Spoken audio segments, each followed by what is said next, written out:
নমস্কাৰ সকলোকে আমাৰ অন্য এটা ভিডিঅ'লৈ স্বাগতম জনালোঁ। মই হৈছোঁ পবিত্ৰ বৰা আৰু আপোনালোকে চাই আছে ষ্টাডি উইথ পবিত্ৰ। আমি আছাম পুলিচৰ ওপৰত ইম্পৰ্টেণ্ট কুৱেশ্যনসমূহ আনি আছোঁ ক্লাছ হিচাপত। আজি এইটো আন এটা মক টেষ্ট লৈ আহিছোঁ পাৰ্ট 2। আগৰটো যদি চোৱা নাই তেন্তে সকলোৱে গৈ চাব। যিসকলে আমাৰ চেনেলটো এতিয়াও ছাবস্ক্ৰাইব কৰা নাই সেই সকলোৱে চেনেলটো ছাবস্ক্ৰাইব কৰি বন্ধু বান্ধৱীৰ সৈতে শ্বেয়াৰ কৰি দিব। আমি ইয়াত যোৱা বছৰসমূহত যিসমূহ কুৱেশ্যন আহি থকা তেনেধৰণৰ কুৱেশ্যনসমূহ লৈ আহিবলৈ চেষ্টা কৰিছোঁ। যিসকলে এতিয়াও আমাৰ চেনেলটো ছাবস্ক্ৰাইব কৰা নাই ছাবস্ক্ৰাইব কৰি দিব এনেধৰণৰ ভিডিঅ'সমূহ ৰেগুলাৰ পাই থাকিবলৈ। আৰু যদি ইয়াৰ PDF বোৰ পাব বিচাৰে তেন্তে ডেছক্ৰিপশ্যনতে টেলিগ্ৰাম লিংক দিয়া আছে, তাতে সকলো জইন হৈ যাব। তাতে আমি এই ভিডিঅ'ৰ যি PDF সেই PDF সমূহ দি দিওঁ। তেন্তে বেছি দেৰি নকৈ আমি কুৱেশ্যনৰ মাজলৈ যাব বিচাৰিছোঁ। আজিৰ প্ৰথম কুৱেশ্যনটো সুধিছে, ভাৰতৰ স্বাধীনতা আন্দোলনৰ সীমান্ত গান্ধী বুলি কাক জনা যায়? সীমান্ত গান্ধী বুলি কাক জনা যায় সুধিছে। এই কুৱেশ্যনটো তোমালোকৰ বাবে ৰাখিছোঁ। আমি প্ৰথম কুৱেশ্যনটো তোমালোকৰ বাবে ৰাখিছোঁ। ইয়াত দিছে option A Jawaharlal Nehru, option B Khan Abdul Ghaffar Khan, option C Bal Gangadhar Tilak আৰু অপশ্যন D সুভাষ চন্দ্ৰ বসু। গতিকে অপশ্যনৰ ভিতৰত কোনজনক সীমান্ত গান্ধী বুলি জনা যায় সকলোৱে কমেণ্ট কৰি জনাবা। আমি তাৰ পিছৰ 2 নম্বৰ কুৱেশ্যনটোলৈ আহিছোঁ। 2 নম্বৰ কুৱেশ্যন সুধিছে, ভাৰতৰ আটাইতকৈ ওখ শৃংগটোৰ নাম কি? ভাৰতৰ আটাইতকৈ ওখ শৃংগটোৰ নাম কি সুধিছে। ইয়াত যি অপশ্যন 4টা দিছে তাৰ ভিতৰত কোনটো হয় ক'ব লাগে। ইয়াৰ শুদ্ধ উত্তৰটো হৈছে অপশ্যন A কাঞ্চনজংঘা। কাঞ্চনজংঘা হৈছে ভাৰতৰ আটাইতকৈ ওখ শৃংগ। ই বিশ্বৰ 3য় সৰ্বোচ্চ পৰ্বত শৃংগ। ইয়াৰ যি উচ্চতা হৈছে 8,586 মিটাৰ। 8,586 মিটাৰ হৈছে ইয়াৰ উচ্চতা। আৰু এই শৃংগটো ভাৰতৰ ছিকিম ৰাজ্য আৰু নেপালৰ সীমান্তত আছে, সেইটো মনত ৰাখিবা। ছিকিম আৰু নেপালৰ সীমান্তত অৱস্থিত এই কাঞ্চনজংঘা শৃংগটো।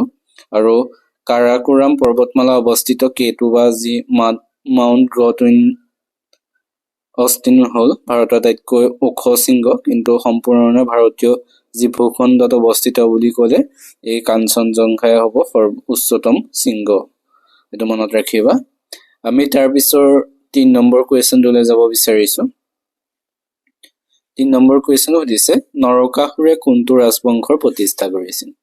নৰকাসুৰে কোনটো ৰাজবংশৰ প্ৰতিষ্ঠা কৰিছে এইটো জানিবাই চাগে। আৰু শুদ্ধ উত্তৰটো হৈছে অপশ্যন C ভৌম ৰাজবংশ। নৰকাসুৰে ভৌম ৰাজবংশ প্ৰতিষ্ঠা কৰিছিল। নৰকাসুৰে ঘটকাসুৰক বধ কৰি এই ভৌম ৰাজবংশ প্ৰতিষ্ঠা কৰিছিল। আৰু নৰকাসুৰে যি বিদৰ্ভৰ ৰাজকুমাৰী মায়া, সেই মায়াক বিয়া কৰাইছিল। আৰু নৰকাসুৰক কোনে বধ কৰিছিলে সেইটো মনত ৰাখিবা। নৰকাসুৰক বধ কৰিছিলে শ্ৰীকৃষ্ণই। এইবোৰ আহি যাব পাৰে, নৰকাসুৰক কোনে বধ কৰিছিলে বা নৰকাসুৰে কাক বিয়া কৰাইছিলে, তেনেধৰণৰ কুৱেশ্যন। গতিকে এইবোৰ সকলোৱে জানি থোৱাটো ভাল। আমি তাৰ পিছৰ 4 নম্বৰ কুৱেশ্যনটোলৈ আহিব বিচাৰিছোঁ। 4 নম্বৰ কুৱেশ্যন সুধিছে, কলা শিৰোমণি বঁটা লাভ কৰা অসমৰ মুখ্যমন্ত্ৰীগৰাকী কোন? কলা শিৰোমণি বঁটা লাভ কৰা অসমৰ মুখ্যমন্ত্ৰীগৰাকী কোন সুধিছে। ইয়াৰ অপশ্যনৰ ৰাইট এনচাৰটো হ'ব অপশ্যন B হিতেশ্বৰ শইকীয়া। তেখেত হৈছে কলা শিৰোমণি বঁটা লাভ কৰা অসমৰ মুখ্যমন্ত্ৰী। তেখেতে 1941 চনত এই সন্মানীয় বঁটা লাভ কৰিছিলে। আমি তাৰ পিছৰ কুৱেশ্যনলৈ যাব বিচাৰিছোঁ। তাৰ পিছৰ 5 নম্বৰ কুৱেশ্যনলৈ আহিছোঁ।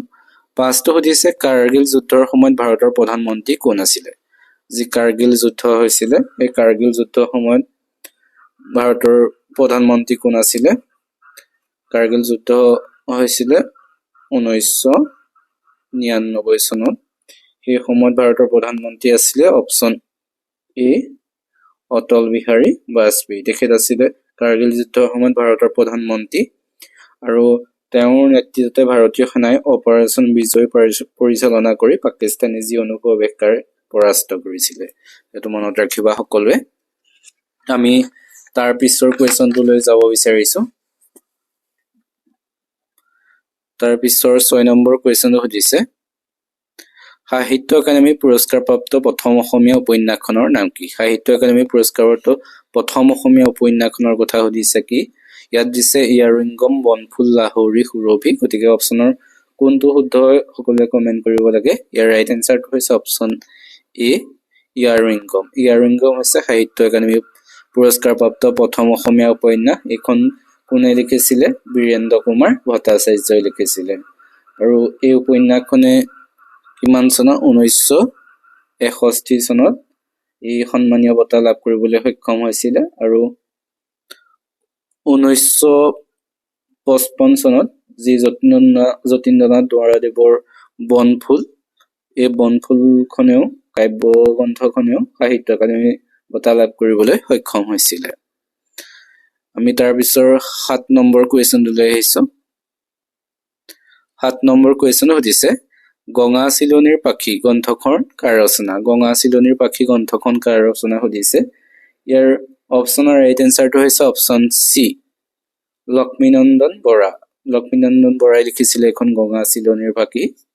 এইখন 1965 চনত প্ৰকাশ পাইছিলে।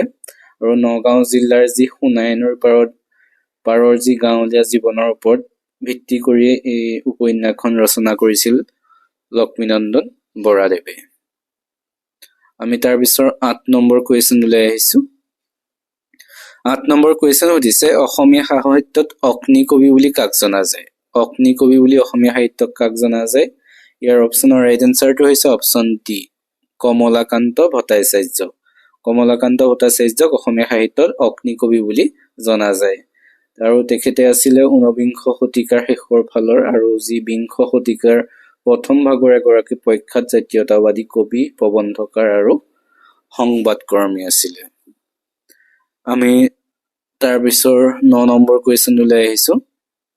9 নম্বৰ কুৱেশ্যন সুধিছিলে, কোচ ৰাজবংশৰ শ্ৰেষ্ঠ ৰজাজন কোন আছিলে? কোচ ৰাজবংশৰ শ্ৰেষ্ঠ ৰজা কোন? অপশ্যন চি, ইয়াৰ ৰাইট এনচাৰ নৰনাৰায়ণ। নৰনাৰায়ণ আছিলে কোচ ৰাজবংশৰ শ্ৰেষ্ঠ ৰজা। তেওঁৰ ৰাজত্ব কালতে কোচ ৰজাই সাংস্কৃতিক, সামাজিক আৰু ৰাজনৈতিক দিশত শীৰ্ষস্থান দখল কৰিবলৈ সক্ষম হৈছিলে। আৰু এই কোচ ৰাজবংশৰ যি প্ৰতিষ্ঠাপক আছিলে বিশ্বসিংহ। এইটো মনত ৰাখিব আহে, কোচ ৰাজবংশৰ প্ৰতিষ্ঠাপক কোন? বিশ্বসিংহ। আৰু কোচ ৰাজবংশৰ শ্ৰেষ্ঠ ৰজা আছিলে নৰনাৰায়ণ। আমি তাৰ পিছৰ আজি 10 নম্বৰ কুৱেশ্যনলৈ আহিছো। 10 নম্বৰ কুৱেশ্যন সুধিছে, ভাৰতীয় সংবিধানৰ কিমান নং অনুচ্ছেদত অস্পৃশ্যতা দূৰীকৰণৰ কথা কোৱা হৈছে? অস্পৃশ্যতা দূৰীকৰণৰ কথা ভাৰতীয় সংবিধানৰ কিমান নং অনুচ্ছেদত কোৱা হৈছে সুধিছে। ইয়াৰ অপশ্যনৰ ৰাইট এনচাৰটো হৈছে অপশ্যন বি, 17 নং অনুচ্ছেদ। 17 নং অনুচ্ছেদত অস্পৃশ্যতা দূৰীকৰণৰ কথা কোৱা হৈছে। এই অনুচ্ছেদৰ দ্বাৰা অস্পৃশ্যতাৰ নিষিদ্ধ কৰা হৈছে আৰু ইয়াৰ যিকোনো ধৰণৰ প্ৰয়োগ আইন অনুসৰি যি শান্তিযোগ্য বাধা বুলি ঘোষণা কৰা হৈছিলে, শাস্তিযুক্ত অপৰাধ বুলি কোৱা হৈছে। আমি তাৰ পিছৰ কুৱেশ্যনলৈ যাব বিচাৰিছো। তোমালোকে আজিৰ ভিডিঅ'টো চাই কেনেকুৱা পাইছা সকলোৱে কমেণ্ট কৰি জনাবা। যিসকলে আমাৰ চেনেলটো এতিয়াও ছাবস্ক্ৰাইব কৰা নাই সেইসকলে চেনেলটো ছাবস্ক্ৰাইব কৰি বন্ধু বান্ধৱীৰ সৈতে শ্বেয়াৰ কৰি দিবা। আমি তাৰ পিছৰ কুৱেশ্যনটোলৈ আহিছো। তাৰ পিছৰ 11 নম্বৰ কুৱেশ্যন সুধিছে, পঞ্চায়তী ৰাজ ব্যৱস্থা পোনপ্ৰথমে ভাৰতৰ কোনখন ৰাজ্যত বলবৎ কৰা হৈছিল? পঞ্চায়তী ৰাজ ব্যৱস্থাটো প্ৰথমে ভাৰতৰ কোনখন ৰাজ্যত বলবৎ কৰিছিল? ইয়াত দিছে অসম, ৰাজস্থান, উত্তৰ প্ৰদেশ, তামিলনাডু। ইয়াৰ ৰাইট এনচাৰটো হৈছে অপশ্যন বি, ৰাজস্থান। পঞ্চায়তী ৰাজ ব্যৱস্থাটো প্ৰথমে ভাৰতৰ ৰাজস্থানত বলবৎ কৰা হৈছিলে, যি 1959 চনৰ 2 অক্টোবৰত ৰাজস্থানৰ যি নাগৌৰ জিলাত তাত তদানীন্তন প্ৰধানমন্ত্ৰী জৱাহৰলাল নেহৰুৱে এই ব্যৱস্থাৰ শুভাৰম্ভণি কৰিছিল। আৰু ইয়াৰ পিছতে অন্ধ্ৰপ্ৰদেশত এই ব্যৱস্থা কাৰ্যকৰী কৰা হৈছিলে। প্ৰথম হৈছিলে ৰাজস্থানত। আমি তাৰ পিছত 12 নম্বৰ কুৱেশ্যনলৈ আহিছো। 12 নম্বৰ কুৱেশ্যন হৈছে, পৃথিৱীৰ আটাইতকৈ ডাঙৰ নদীদ্বীপ মাজুলীক কেতিয়া জিলা হিচাপে ঘোষণা কৰা হৈছিল? মাজুলীক কেতিয়া জিলা হিচাপে ঘোষণা কৰা হৈছিল সুধিছে। ইয়াৰ অপশ্যনৰ ৰাইট এনচাৰটো হৈছে অপশ্যন ডি, 2016 চনত। 2016 চনৰ 8 ছেপ্টেম্বৰত মাজুলীক জিলা হিচাপে ঘোষণা কৰিছিলে সেই সময়ৰ মুখ্যমন্ত্ৰী সৰ্বানন্দ সোণোৱালৰ নেতৃত্বত, আৰু যাৰ ফলত মাজুলী ভাৰতৰ প্ৰথমখন নদীদ্বীপ জিলা হিচাপে পৰিগণিত হয়। আমি তাৰ পিছত আহিছো 13 নম্বৰ কুৱেশ্যনলৈ। 13টো সুধিছে দিল্লীৰ সিংহাসনত বহা প্ৰথম আৰু একমাত্ৰ মহিলা শাসকগৰাকী কোন আছিল? দিল্লীৰ সিংহাসনত বহা প্ৰথম আৰু একমাত্ৰ মহিলা শাসকগৰাকী আছিলে option A right answer option A Razia Sultana. Razia Sultana আছিলে দিল্লীৰ সিংহাসনত বহা প্ৰথম আৰু একমাত্ৰ মহিলা শাসক। তেওঁ 1236 চনৰ পৰা 1240 চনৰ পৰা 1240 চনলৈকে দিল্লীৰ যে মামলুক বা দাস বংশৰ চুলতান হিচাপে শাসন কৰিছিল।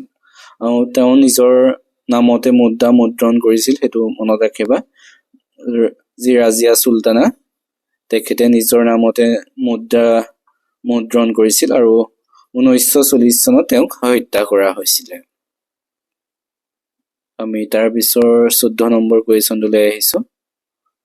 14 নম্বৰ কুৱেশ্যন সুধিছে মহাত্মা গান্ধীয়ে কেতিয়া দাণ্ডী যাত্ৰা আৰম্ভ কৰিছিল? দাণ্ডী যাত্ৰা কেতিয়া মহাত্মা গান্ধীয়ে আৰম্ভ কৰিছিল সুধিছে। ইয়াৰ অপশ্যনৰ ৰাইট এনসাৰটো হৈছে অপশ্যন চি 1930 চন। 1930 চনৰ 12 মাৰ্চ। 1930 চনৰ 12 মাৰ্চত দাণ্ডী যাত্ৰা মহাত্মা গান্ধীয়ে আৰম্ভ কৰিছিল। তেওঁ 78 জন সহযোগীৰ সৈতে আহমেদাবাদৰ যি সবৰমতী আশ্ৰমৰ পৰা গুজৰাটৰ উপকূলীয় চহৰ দাণ্ডিলৈ পদযাত্ৰা কৰিছিলে ব্ৰিটিছৰ অন্যায় লোন আইন ভংগ কৰাৰ বাবে, আৰু এই যাত্ৰা 24 দিন ধৰি চলিছিল। এইটো মনত ৰাখিবা। ইয়াৰ পিছতে আহিছো 15 নম্বৰ কুৱেশ্যনলৈ। 15 নম্বৰ কুৱেশ্যন সুধিছে আইৰন মেন অফ ইণ্ডিয়া বুলি কাক কোৱা হয়? আইৰন মেন অফ ইণ্ডিয়া বুলি কাক কোৱা হয় সুধিছে। ইয়াত দিছে option A Sardar Vallabh Bhai Patel, option B Mahatma Gandhi, option C Jawaharlal Nehru আৰু অপশ্যন ডি ৰাজেন্দ্ৰ প্ৰসাদ। গতিকে ইয়াৰ অপশ্যনৰ কোনজনো শুদ্ধ উত্তৰ ক'ব লাগে আইৰন মেন অফ ইণ্ডিয়া বুলি কোৱা হয়। ইয়াৰ ৰাইট এনসাৰটো হৈছে অপশ্যন এ চৰ্দাৰ বল্লভ ভাই পেটেল। দেখি লওক আইৰন মেন অফ ইণ্ডিয়া বুলি কোৱা হয়। এইকেইটাই আছিল আজিৰ কুৱেশ্যন। আজি যি আমি 15টা কুৱেশ্যন আলোচনা কৰিলো, 15টাৰ ভিতৰত তোমালোকে কিমানটা শুদ্ধ উত্তৰ দিব পাৰিছা সকলোৱে কমেণ্ট কৰি জনাবা, আৰু ভিডিঅ'টো তোমালোকৰ চাই কেনেকুৱা পাইছা সেইটো কমেণ্ট কৰি জনাবা। আৰু যিসকলে এতিয়াও চেনেলটো ছাবস্ক্ৰাইব কৰা নাই সেইসকলে চেনেলটো ছাবস্ক্ৰাইব কৰি দিবা। আমি এক্সামৰ ৰিলেটেড কুৱেশ্যনসমূহ লৈ আহিবলৈ চেষ্টা কৰোঁ প্ৰতিটো ভিডিঅ'ত, গতিকে ৰেগুলাৰ ভিডিঅ'সমূহ এতিয়াৰ পৰা আনি থাকিবলৈ চেষ্টা কৰিম। গতিকে সকলোৱে চাই থাকিব। তেন্তে আজিলৈ ভিডিঅ'টো ইমানেই, ধন্যবাদ।